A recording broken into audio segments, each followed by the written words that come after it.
पहनते हैं तो वे रुद्राक्ष पहन करके आप महादेव की आप पूजा कीजिए। मैं भी तो कन्हैया का पुजारी हूँ, त्रिपुंड लगाए हूँ,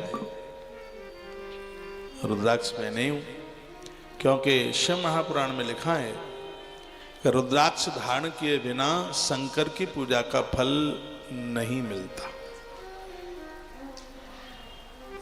ये नहीं कह रहा हूं कि पूरा नहीं मिलता, ये कह रहा हूं नहीं मिलता। हाँ, शब्द देखना, भाल के ऊपर त्रिपुंड, कंठ में रुद्राक्ष, फिर आप सबकी पूजा कीजिए। आपकी पूजा की थाली अधूरी है यदि उसमें बेल पत्रियां नहीं है तो।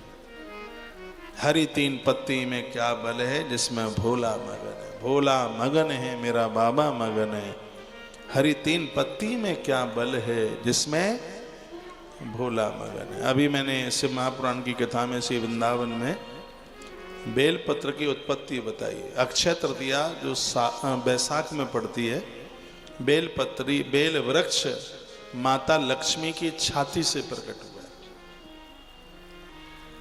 और वो कथा बस मैं शॉर्ट में बता रहा हूं, बस इतनी सी कथा है।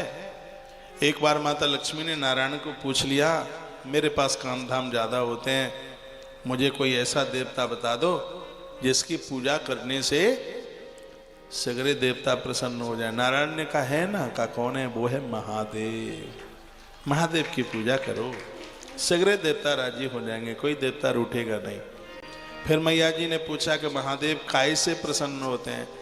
तो भगवान ने कहा कमल के फूल से। ये तब की बात है, तब बेलपत्र पैदा ही नहीं हुआ था, तब की कथा है।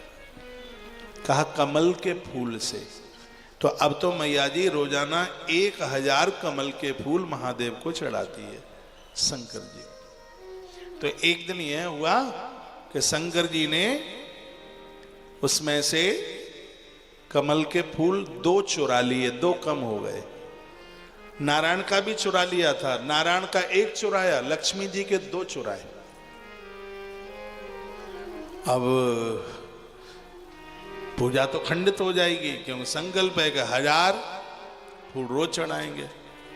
और पूजा में एक बात और होती है जो व्रत धर्म पुराण में लिखा हुआ है, मैया 2 और भी लेके आ जाती थी, लेकिन कहा जाता है मैया के आसपास कोई था नहीं, वो मैया आसन पर बैठी थी। पूजा में बैठा हुआ स्त्री पुरुष कोई भी सामान लेने के लिए आसन छोड़ के नहीं जा सकता। अपना पानी, जो भी सामान है, जल है, पूजा की जितनी भी सामग्री है, तुम लोग बहुत भागते हो पूजा छोड़ के बीच में से, बहुत अपराध करते हो। पूजा की सामग्री है, चावल इत्यादि सब कुछ है, वो पहले से रखिए।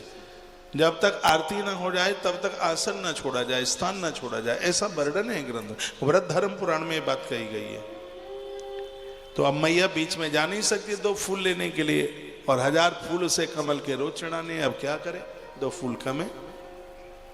तो मैया ने सोचा इसके लिए मैं भगवान के ऊपर मैं अपने दोनों पयोधर काट के चढ़ाई देती हूं। ऐसा उसने किया। और इतना ही नहीं, माता ने बाम अपना पयोधर काट दिया और भोलेनाथ के ऊपर चढ़ा दिया। और जब वह अपना दूसरा पयोधर काटने को तैयार हुई, उसी समय पिंडी में से भगवान महादेव प्रकट हो गए। भगवान की कृपा के द्वारा माता का बाम पयोधर उसी स्थान पर सुरक्षित हो गया, भोलेनाथ की कृपा से। और भगवान ने कहा देवी आज मैं तेरे ऊपर इतना प्रसन्न हूं, हे नारायणी, हे देवी, हे लक्ष्मी, तेरा वास गौ माता के गोबर में होगा। भगवान महादेव बोले, और तेरी छाती से एक वृक्ष प्रकट होगा जिसका नाम बेल वृक्ष होगा, जिसका नाम श्री वृक्ष होगा। तो मैया की छाती से बैसाख शुक्ल पक्ष की अक्षय तृतीया जिसे बोलते हैं, ऐसी शुभ तिथि में बेल वृक्ष धरती पर प्रकट हो गया। और उस दिन भगवान शिव ने कहा था अभी तक मेरे ऊपर कमल के फूल बहुत चढ़ते रहे, जिससे मैं बड़ा प्रसन्न रहा, लेकिन ये मेरा दिया हुआ वरदान है, जो 1000 कमल चढ़ा के जितना पुण्य प्राप्त करेगा वो 1 बेल पत्र चढ़ा करके।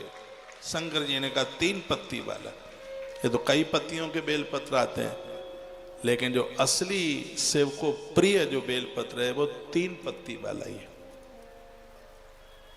और उसी को खंडित माना जाता है जिसमें 3 पत्तियां नहीं होती। तो 3 पत्ती वाला बेलपत्र। अब मैया ने पूछा आपको 3 ही पत्ती वाला? इसके बाई पत्ती वाला है वो मेरा लाडला ब्रह्मा है, और इसकी दाहिनी पत्ती वाला है वो मेरा बहुत प्यारा सा विष्णु है, इसकी जो बीच की पत्ती है वो मैं स्वयं हूं, भोलेनाथ ने